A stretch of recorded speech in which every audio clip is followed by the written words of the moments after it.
নমস্কার, আমি মুনমুন। তোমাদের সবাইকে স্বাগত আমার নতুন একটা ব্লগে। তো হট করে প্ল্যান হলো, মা এসেছিলো আমার বাড়িতে।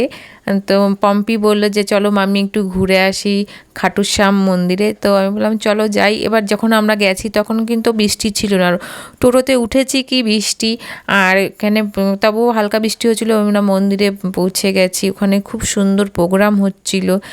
তখন এটা অনেক আগেকারই ভিডিও, জন্মাষ্টমীর আগে গেছিলাম, তখনের ভিডিও দেরিতে আপলোড করছি, অনেকটাই একটু ব্যস্ত ছিলাম বলে যাই হোক।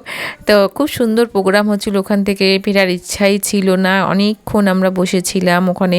আমার খুব ভালো লাগে আরতিটা করা দেখতে, বাবার যে আরতি হয় খাটুশ্যামের, খুব সুন্দর। তোমরা যদি কোনো সময় থাকো ওদিকে যাবে, শালকিয়ার মানে ঘুষুরিতে এই মন্দিরটা খুব সুন্দর। এখানে অনেকক্ষণ বসে থাকবে, মন্দিরটা আলাদাই শান্তি আসবে। আমরা অনেক টাইম বসে থেকেছিলাম, একটু দেখলাম বাইরে বৃষ্টি হচ্ছে, তো এখানে আমরা বাড়ি ফিরে আসবো একটু বাদে। আর যাই হোক, আরতি পরের প্রোগ্রাম হচ্ছিল, ওটাই বসে বসে দেখছিলাম। বললাম যে আমরা অনেকটা টাইমে বসেছিলাম, অনেকদিন বাদে গেছি।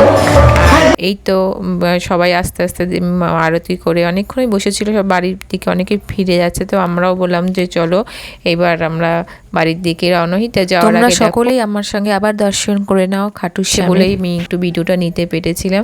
তো বাইরে বেরিয়েছি কি, আর সেই পরিমাণে বৃষ্টি, আমরা ছাতা নিয়ে যাইনি। আর মেঘের যে কি গর্জন হচ্ছিল, ভীষণ ভয় লাগছিল। ভাবলাম বাবা একটু তাড়াতাড়ি বাড়ি পৌঁছে যায়, ছাতাও আনিনি, কি করে যাবো। দেখেছো লাইটিংটা, মনে হচ্ছে ভগবান উপর থেকে ফ্ল্যাশ লাইট জ্বালিয়ে আমাদের ছবি তুলছে। এইখানেই আমি একটা ছোট্ট ভিডিও তোমাদের সাথে শেয়ার করে নিলাম দিনটার। তো তোমাদের কেমন লাগলো অবশ্যই কমেন্ট করে জানিও। সবাই ভালো থেকো।